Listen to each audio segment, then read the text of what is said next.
After this weekend, I need one of these, all right?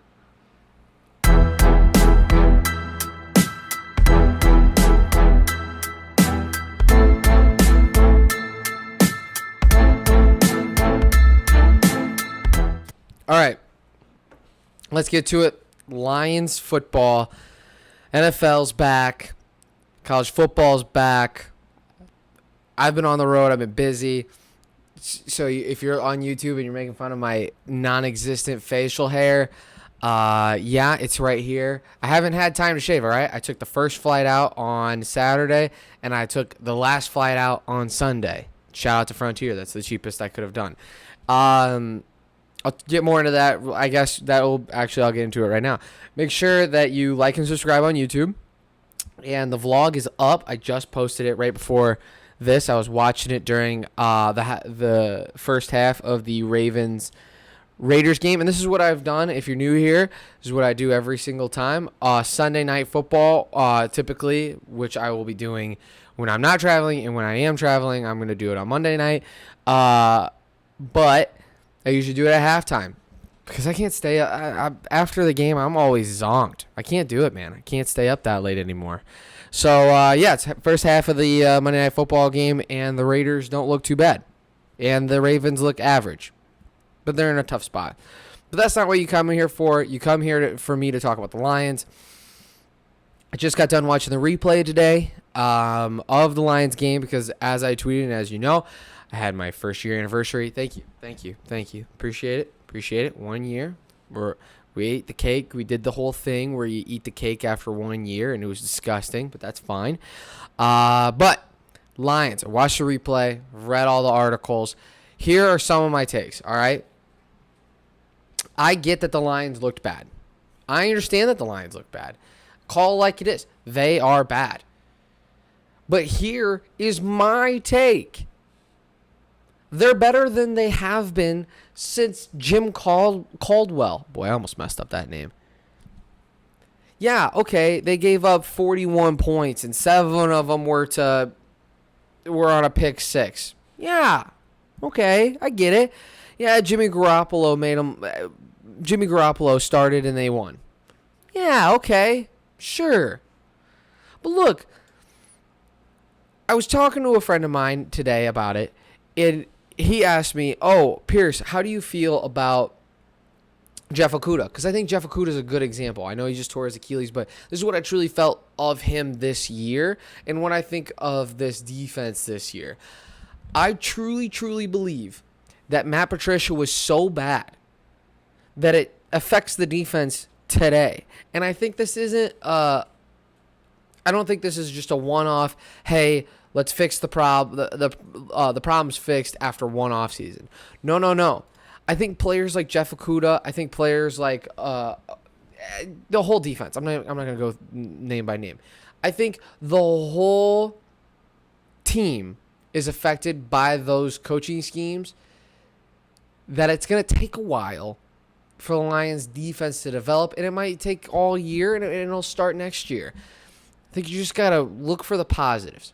Here are some positives, right? That's what you come to me for. They fight. And they fight, and they fight, and they fight. There was not a single Lions team last year, the year before that would have fought like that till the end. To the end. I don't think Dan Campbell's the best X's and O's coach, but I think he's a great motivator, and I think he gets those guys to play for every single blade of grass. When I'm picking out my teams, I don't mind that. I don't mind having my coach to where all of the players are giving it everything at every single play, at every single down, all the way to the wire, no matter how down they are. They're fighting like heck. It's really nice. It's really nice to have a coach that represents my feelings and what I'm feeling and what you're feeling. That's really, really nice. It's really fun. All right, to move on to the NFL, okay? The rest of the NFL. I tweeted on Thursday night, all right? And I sometimes do this. I sometimes have a beverage or two. I'm sitting there on my chair, getting comfortable, right? And I fire off a couple of tweets. And I tweeted at halftime of the Buccaneers game, is Tom Brady washed because he's thrown 2 interceptions in the first half? And a lot of people got offended by that. And I was shocked. Because he's washed up. I was being sarcastic. I'm kidding. I'm being sarcastic. Tom Brady is obviously great. He's obviously, it hurts for me to say this, but he's obviously one of the greatest of all time, if not the greatest. It's up for debate. Of course he wasn't going to get benched. Come on, guys. What are we doing? Of course he wasn't. Did you see the 2 interceptions? One went out of the hand and with a Hail Mary. It doesn't matter. It was just a funny joke. Relax. Hey, chill out. Okay, that's some funny people tweeting at me. It was truly, truly hilarious on how mad people got when I tweeted that. Oh well, he's the GOAT. He should never be benched. He's the greatest of all time. You're just jealous. Okay. All right. Calm down. It's week 1 for everybody, including me and my Twitter. All right, it's week 1 for everybody. All right, so the rest of the NFL. Everybody's tweeting. NFC North is bad. Everybody's 0-1. I think the Lions are technically... No. I was about to say, the Lions are technically in first place by goal differential because, soccer brain. But no, they are in second place by goal differential. So that's the only thing that matters. Going into week 2, Lions are second in the NFC North in my own brain. And everybody's like, oh, the NFC's so bad. The NFC's so bad. Let's go team by team in the NFC North. Bears. I think they were the most impressive out of the 4. I think the Rams showed off how legitimate they are, and I think Matt Stafford wins MVP. I picked the Rams to win the Super Bowl at the beginning of the year. I think the Rams win the Super Bowl. I think they are really, really good, really, really quickly. I think they are they're gonna wow some people. I think they could win 13 games, 14. I mean, they're really good all around. Very good team. So if I'm a Bears fan and I see that we lost 34-14 in the way they did, I'm feeling pretty good about myself. The Packers, Aaron Rodgers has done this before where he hates the Packers organization and decides to tank the whole entire organization to get a coach fired. That's how he got Mike McCarthy fired, where they win 3 games that year. He is a petty dude, and he's willing to tank the Packers organization for 1 year just so that he can just laugh at him and leave and then go win the Super Bowl with the 49ers next year. I am telling you, I thought that Aaron Rodgers was going to come out and have an MVP-like season so that he could ruin and then lose it on purpose in the NFC Championship game or the Super Bowl, because I think he's so petty that he was like, I just want him to have a high draft pick so they can't really replace me with good. But no, he's just going to be an idiot and lose all these games, and he's going to get him the 3rd freaking pick, and then they're going to just reload. Aaron Rodgers, do me a favor. Start winning some football games, but don't win the Super Bowl. Then, the Vikings. Yeah, that's a tough loss. In Cincinnati. I am going to say this, though. I think Cincinnati is better than what you think. I don't think they're like a Super Bowl contender. I think they're like an 8-8 team. Well, I guess 8-9 or 9-8 team now. So it's like, at Cincinnati, it's pretty tough. I think Cincinnati is just a little bit better than what everybody thinks. I think the Vikings are solid. I think they're also an 8-win team. I don't think either they're the last team in the playoffs or the first team out. They're not. Yeah. But here's some other things that I found interesting. All right. Steelers. I flirted with them to win the Super Bowl, to not win the Super Bowl, go to the Super Bowl to beat the Chiefs, because I really just did not want to pick the Chiefs. But they could make a legit, if the Steelers, if Ben Roethlisberger could just be a good quarterback, he's got the wide receivers, he's got the running back, he's got an okay offensive line, and that if that defense can hold a team like the Bills to 16 points, I'd be very, very worried, especially in Buffalo. I'd be very worried. That is a good team. That's a good team. And another good team that's surprising in the same division, Browns go to Kansas City. They should have won. They kind of should have won that game. The Browns are just as good. That NFC North, and now the Ravens are playing. That NFC North is stacked top to bottom. Well, that was funny. Top to bottom. If you're on YouTube, you see that I did it opposite. Top to bottom, they are very, very good. The Bengals could be good. I guess I've just said that all 4 teams could be 10-win teams. That's obviously not possible. But you get the point. I think that all 4 teams have really, really good teams.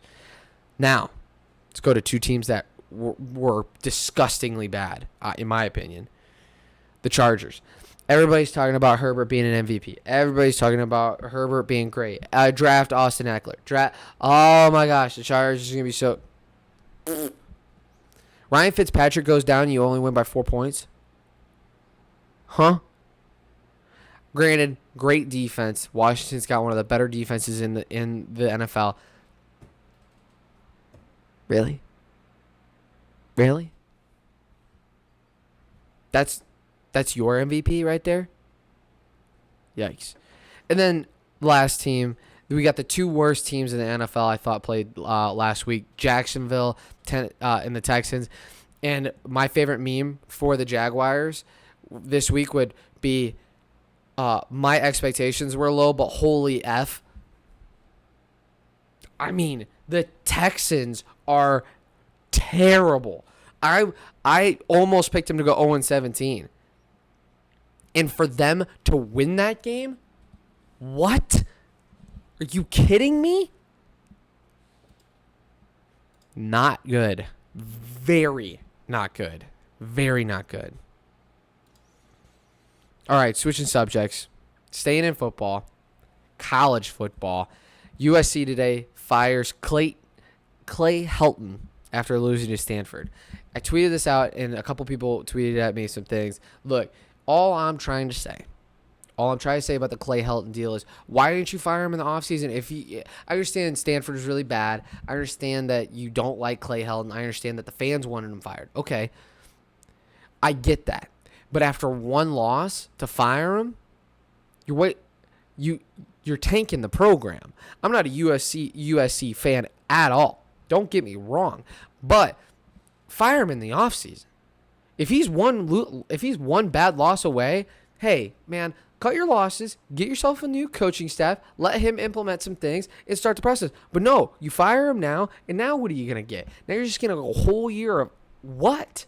You're a whole year of what are you doing? Just keep Clay Helton until the end of the year and then fire him. And just have the whole fan base yelling at you all year. Who cares? Like, you did the absolute worst thing to the program you could have possibly have done. That's what you did. Why? What was the point? I just don't understand. Biggest loss of the week, Ohio State, Oregon. I understand that I'm going to have some residual Ohio State fans following me. So I want to say something to Ohio State fans right here, right now, okay? I mean this wholeheartedly. I understand you lost. I get it. But look, you're going to be fine. You're Ohio State. Your third string quarterback is a 5-star, better rated than Trevor Lawrence. You're fine. You're going to figure it out. And you got a decently easy schedule coming up. I think, personally, Ohio State... Oh, I'm ending talking to Ohio State fans. Personally, I think Ohio State wins out. Personally, I think Ohio State still runs the board, even though I've been high on Penn State this whole entire year, and I don't know why. I still would make the bet that Ohio State makes it. I really would. And then for Oregon, October 23rd, mark my words, October 23rd, Oregon plays UCLA at UCLA, okay? That game will determine the third spot in the college football playoff. What I have right now is Alabama, Georgia, Oregon / UCLA, Ohio State / Big Ten. There's still a part of me that's sitting here going like Penn State's going to run the table, even though they have an impossibly hard schedule. Impossibly hard schedule. But that's what I think. Okay? That's what I'm hoping for. And golly, if you tell me Iowa's in the... No, Iowa's not going to be in the Final Four. Don't stop. Iowa is not in the Final Four. Notre Dame played Toledo, barely beat them. LOL. Notre Dame played Florida State, barely beat them, and then Florida State lost to a really crappy team. LOL, Notre Dame, you stink, you stink, you stink. You're going to go undefeated against a bunch of nobodies. I hate you. I hate you. I hate Notre Dame, man. I hate them. And by the way, tweet at me whatever you want, Notre Dame fans. By the way, you stink. You're garbage. Sorry. The fact that you beat Toledo, dropped some more, you should be dropped out of the top 25. Florida State exposed you guys, and then Florida State got exposed. And don't say it's a bad no. Don't say it's a bad week. Notre Dame's going to get exposed eventually. At least I hope. All right, last college football game I want to talk about. Watch the vlog, like and subscribe, watch the vlog. You see, if you're watching this on YouTube, like and subscribe. If you're listening to this on the podcast, make sure you go to my Twitter page, watch the vlog, watch the podcast, like and subscribe, comment, tell me what you think. All right, I don't know how to YouTube. Apparently, that's what I'm supposed to be doing. Texas A&M game, 10-7. I talk about it in the vlog a lot. Colorado fans, absolute worst fans I've ever experienced in the history of ever. And a lot of people came up to me and they're like, "Oh man, you picked a really boring game to go to." Oh no. 10-7 was a classic Big Ten game with a very good ending. Very good. The refs were good. I didn't have any complaints with the refs, which is a very rare time. But I think that it was such a good game. I loved going to that game. Texas A&M fans are so nice. They taught me all the chants. Please watch the vlog. I go a little in depth, but it was a ton of fun. Texas A&M. I'm really hoping Texas A&M can make it to the Final Four. I'm hoping they can make it to the college football playoff. I understand that quarterback number 2 came in, but I don't know. I don't think so. All right. I've already taken up way too much time. Actually, not really. I'm looking. Yeah, we're good. All right. We got time for my favorite segment. Everybody knows it's coming. Big week over the pond. It's time for your favorite and my favorite segment, European Minute. We're going to start in 2, 1. All right, we went to Monza. This whole European Minute is going to be about F1. I'm not going to talk about American soccer. I'm not going to do that. I understand it's European Minute in American soccer. Oh, how is that European? It's soccer, so it's European. I'm wasting my own time. All right, Monza. Greatest racetrack in F1 history. The Temple of Speed. I'm a huge Lando Norris fan. I wake up on Sunday morning after a long Saturday night. I wake up, and I honestly just had my jaw on the floor the whole entire time. The fact that Max Verstappen gets a 3-place grid penalty because Hamilton pinched him, crap. The fact that McLaren got 1-2 podium, let's go. And then the fact that Lando Norris, Ricciardo, and Zach Brown took a shoey, you know what? I'm not going to take a shoey. I'm wearing a flip-flop. But if I had a shoe on, I would have taken a shoey right there just to celebrate Danny Ricciardo and Lando Norris being great. I think that next year the McLaren team is going to be great, and that's been your European Minute. I love Lando Norris. I know I just went over. I understand I just went over, okay? But I do love Lando Norris. All right, final thoughts. I guess this is a rant, okay? A couple years ago, when I was a kid in high school, I had a girl ask me what my biggest pet peeve was, okay? In all of my pet peeves, I noticed, are how people conduct themselves at sporting events. You can ask my wife. I legitimately sit there and steam about how people act at a sporting event. And here is my number one beef. Here's my number one beef, my number one pet peeve on top of 1,000 things that idiots at sporting events do. So if I can spread awareness to make sporting events better for you, me, and everybody around us to have a good time, I'm going to do that. Here's my number one pet peeve. In the middle of a play, you get up to use the restroom or to get a snack, okay? In the middle of a play. So, or you're like walking up or when you're in the middle of a play and you walk up and down the stadium, okay? Sit down, wait a minute until the play is, especially in football, there's so many pauses. Wait till the play is over and then hustle, or wait till there's so much downtime in a football game. If you're in the middle of a play, and I'm trying to look through you, I have steam coming out of my ears. It is ridiculous. Just wait. How much do you need to use the restroom? How much do you need that water? Come on, just wait 5 minutes so everybody around you in the stadium can have a good experience, so they can see the play that I paid hundreds of dollars for. Just be this much considerate. Oh, man, it grinds my freaking gears. I could go on for days. I only have so much time. I could go on for freaking days. Just wait. So, quick synopsis. If you're in a stadium, wait until the play is over or there's a break in the action to go get your drink or pee. That's all I'm asking for.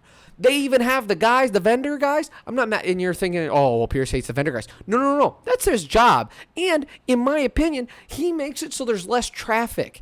I love those guys. Stadiums don't have enough of those guys. Beer here, $5. Love those guys. I hate the people who stand up in the middle of a freaking play. Drives me insane.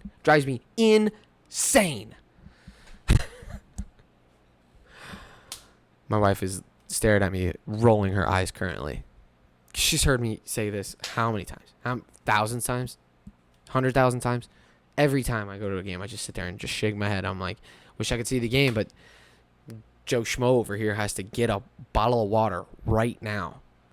It's the fourth quarter. There's 2 minutes left, and you need to get a water bottle right now. What can I say? All right. Thank you guys so much for watching / listening. Make sure you like and subscribe. Make sure you follow the podcast. Make sure you give it 4 or 5 stars on Apple Podcasts. I'm not cocky. If you give it 4 stars, that'd be great. But make sure you go watch the vlog. I love doing those. I'm going to do some more coming up. My next one is next week, actually. Funny enough, I'm going to go to Arizona, the Arizona game in Tucson. So I'm excited for that. I'm going to be doing a quick vlog about that. But thank you so much. God bless. Go Detroit Sports. Like and subscribe. Watch the vlog.